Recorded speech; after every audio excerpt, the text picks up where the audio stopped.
ముస్లిం ఎంత ఉన్నారు, వీళ్ళు ఎంత ఉన్నారు అనేది. టోటల్ పాపులేషన్ 21%, 51%, 18%, 10% టోటల్గా లెక్కేస్తే ఇది 100% కాదా అధ్యక్ష? ఎవరిని తప్పుదోవ పట్టిస్తారు? సభను తప్పుదోవ పట్టిస్తే ఎట్లా అధ్యక్ష? రెండవ పాయింట్, ఈ డాక్యుమెంట్కి 10 సంవత్సరాలు, ఒకవేళ ఇది అఫీషియల్ డాక్యుమెంటా కాదా అక్కడ ఉన్న మంత్రివర్గంలో పనిచేసిన మంత్రులు చెప్పాలి. పెద్దలు శ్రీనివాస్ యాదవ్ గారు చెప్పినా నాకు అభ్యంతరం లేదు, లేకపోతే ఆ పక్కన హరీష్ రావు గారు, తారక రామారావు గారు ఇది అఫీషియల్ డాక్యుమెంట్, ప్రభుత్వ నివేదిక అని ఒకవేళ వాళ్ళు చెబితే దీని మీద చర్చ చేద్దాం అధ్యక్ష.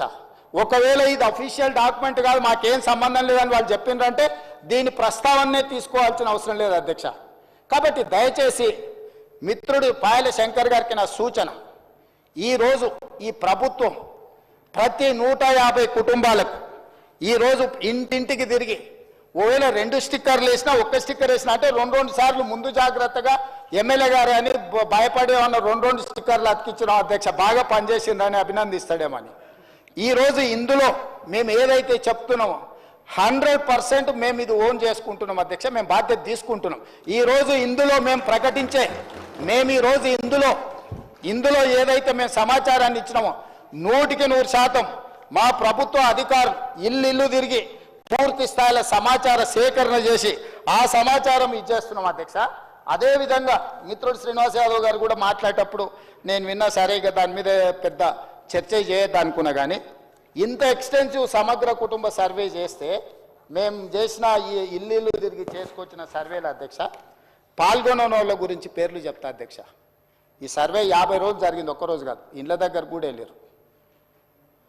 కల్వకుంట్ల చంద్రశేఖరరావు గారు ఎమ్మెల్యే గజ్వేల్, కల్వకుంట్ల తారక రామారావు గారు ఎమ్మెల్యే సిరిసిల్ల, తన్నీరు హరీష్ రావు గారు ఎమ్మెల్యే సిద్దిపేట, పద్మారావు గారు MLA Secunderabad, Palla Rajeshwar Reddy MLA Secunderabad, Pochampally Srinivas Reddy MLC మన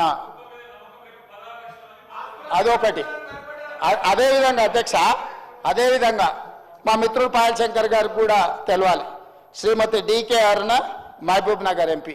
అధ్యక్ష, వీళ్ళందరూ సర్వేలో పాల్గొనకుండా నేను అడిగిన కొంత మిత్రులను అందులో ఉన్న వాళ్ళని, ఏందా సారు ప్రధాన ప్రతిపక్ష నాయకుడు, లేకపోతే వీళ్ళంతా మంత్రులు చేశారు, ఎందుకు సర్వేలో పాల్గొంటలేరంటే, అన్నా నువ్వు ఇచ్చిన సర్వేలో ఇంతకుముందే చెప్పకనే పెద్దలు శ్రీనివాస్ యాదవ్ గారు చెప్పారు ఒక మాట, మీరు ఇన్ని వివరాలు అడిగితే మా సార్ వాళ్ళు ఎట్లిస్తారని.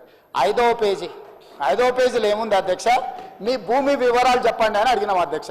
ఒక్క దెబ్బకే చంద్రశేఖరరావు గారు, తారక రామారావు గారు, హరీష్ రావు గారు వీళ్ళందరూ ఎవరు సమాచారం ఇవ్వలేరు అధ్యక్ష. ఇప్పుడు మేము ఏమడిగినాం అధ్యక్ష, దీంట్లో అందరూ 3,54,138 మంది సర్వేలో పాల్గొంటే ఇక్కడున్న ఎమ్మెల్యేలు, మంత్రులు అందరూ వివరాలు ఇస్తే భూముల వివరాలు అడగంగానే సర్వేలో పాల్గొన్నారా అధ్యక్ష? సర్వేలో పాల్గొన్న వాళ్ళు వెనకాల నుంచి శంకర్ని పాడు చేస్తున్నారు అధ్యక్ష, అబద్ధాలు చెప్పి.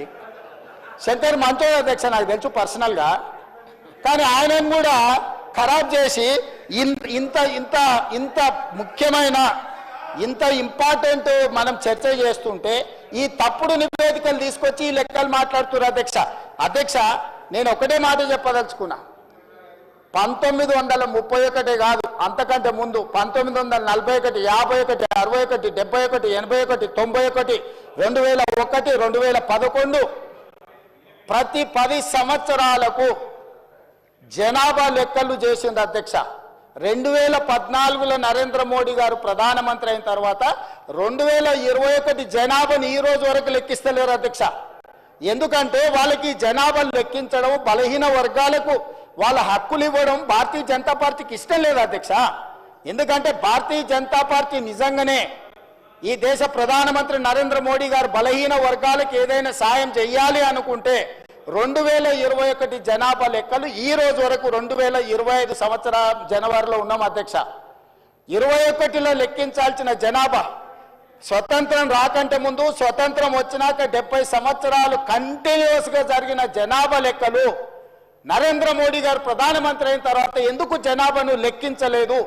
ఎందుకు మా మిత్రులు భారతీయ జనతా పార్టీ వాళ్ళు ఈరోజు నరేంద్ర మోడీ గారు జనాభాను లెక్కించలేదు? దీనికి బాధ్యత ఎవరు? నరేంద్ర మోడీ గారిని